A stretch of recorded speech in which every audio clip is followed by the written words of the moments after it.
شروع اللہ کے نام سے جو سب پر مہربان ہے، بہت مہربان ہے۔ الف لام میم، یہ اس حکمت والی کتاب کی آیتیں ہیں جو نیک لوگوں کے لیے ہدایت اور رحمت بن کر آئی ہے۔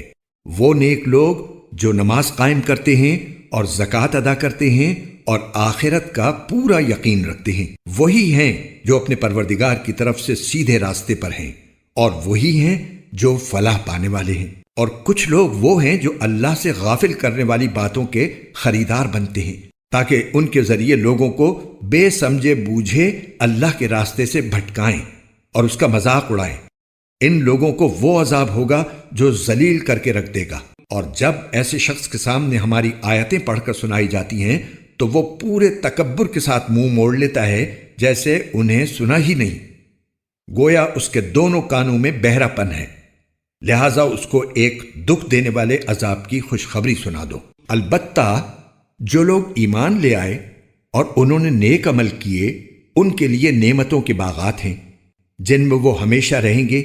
یہ اللہ کا سچا وعدہ ہے، اور وہ اقتدار کا بھی مالک ہے، حکمت کا بھی مالک۔ اس نے آسمانوں کو ایسے ستونوں کے بغیر پیدا کیا جو تمہیں نظر آ سکیں، اور زمین میں پہاڑوں کے لنگر ڈال دیے ہیں تاکہ وہ تمہیں لے کر ڈگمگائے نہیں، اور اس میں ہر قسم کے جانور پھیلا دیے ہیں۔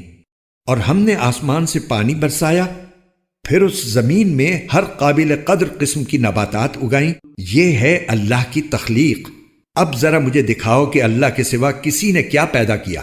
بات دراصل یہ ہے کہ یہ ظالم لوگ کھلی گمراہی میں مبتلا ہیں۔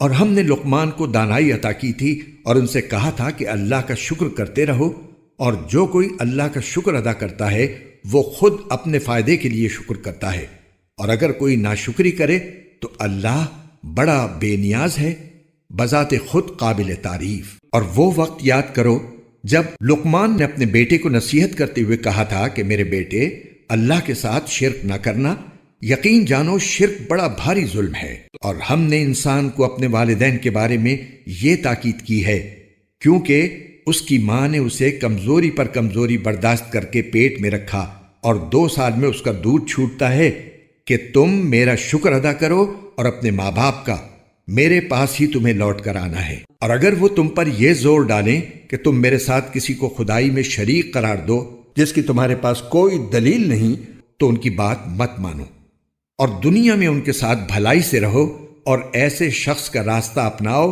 جس نے مجھ سے لو لگا رکھی ہو۔ پھر تم سب کو میرے پاس لوٹ کر آنا ہے، اس وقت میں تمہیں بتاؤں گا کہ تم کیا کرتے رہے ہو۔ لقمان نے یہ بھی کہا، بیٹا اگر کوئی چیز رائی کے دانے کے برابر بھی ہو اور وہ کسی چٹان میں ہو یا آسمانوں میں یا زمین میں، تب بھی اللہ اسے حاضر کر دے گا۔ یقین جانو اللہ بڑا باریک بین، بہت باخبر ہے۔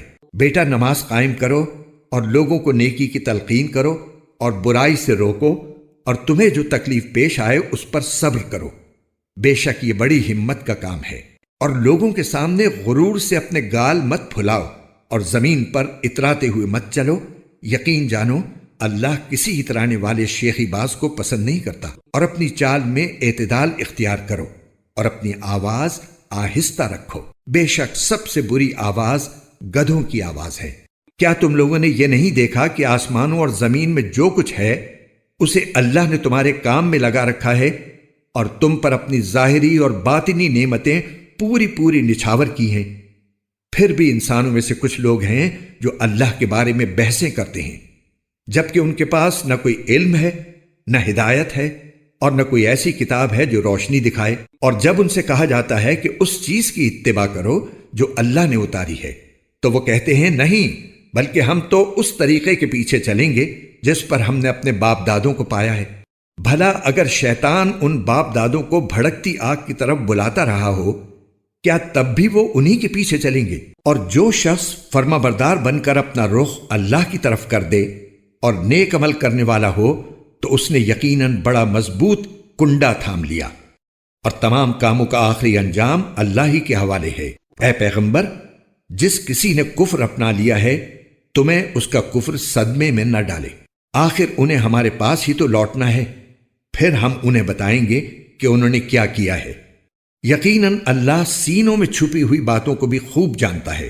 ہم انہیں کچھ مزے اڑانے کا موقع دے رہے ہیں، پھر ہم انہیں ایک سخت عذاب کی طرف کھینچ کر لے جائیں گے۔ اور اگر تم ان سے پوچھو کہ وہ کون ہے جس نے آسمانوں اور زمین کو پیدا کیا ہے، تو وہ ضرور یہ کہیں گے کہ اللہ۔ کہو الحمدللہ۔ اس کے باوجود ان میں سے اکثر لوگ سمجھ سے کام نہیں لیتے۔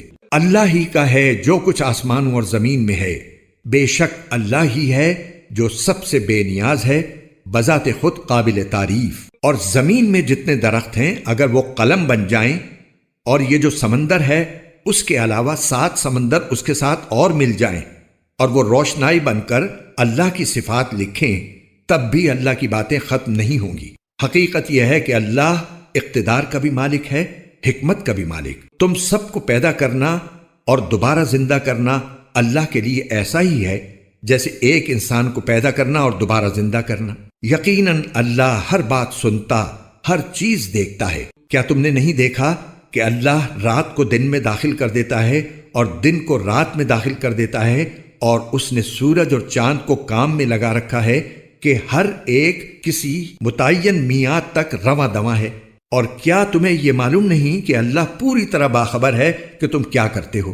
یہ سب کچھ اس لیے ہے کہ اللہ ہی کا وجود سچا ہے، اور جن معبودوں کو یہ مشرک پکارتے ہیں وہ بے بنیاد ہیں، اور اللہ ہی وہ ہے جس کی شان بہت اونچی ہے، جس کی ذات بہت بڑی۔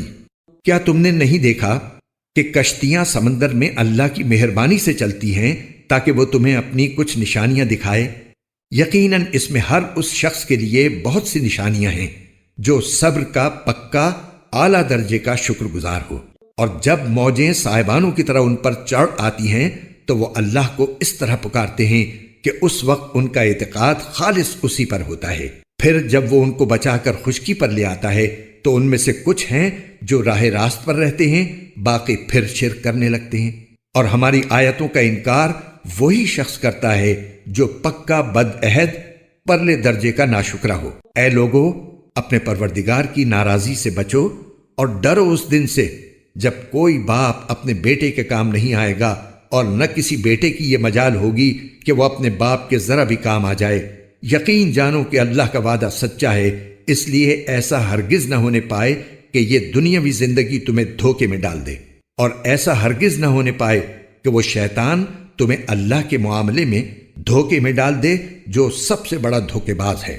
یقیناً قیامت کی گھڑی کا علم اللہ ہی کے پاس ہے، وہی بارش برساتا ہے اور وہی جانتا ہے کہ ماؤں کے پیٹ میں کیا ہے، اور کسی متنفس کو یہ پتہ نہیں ہے کہ وہ کل کیا کمائے گا، اور نہ کسی متنفس کو یہ پتہ ہے کہ کون سی زمین میں اسے موت آئے گی۔ بے شک اللہ ہر چیز کا مکمل علم رکھنے والا، ہر بات سے پوری طرح باخبر ہے۔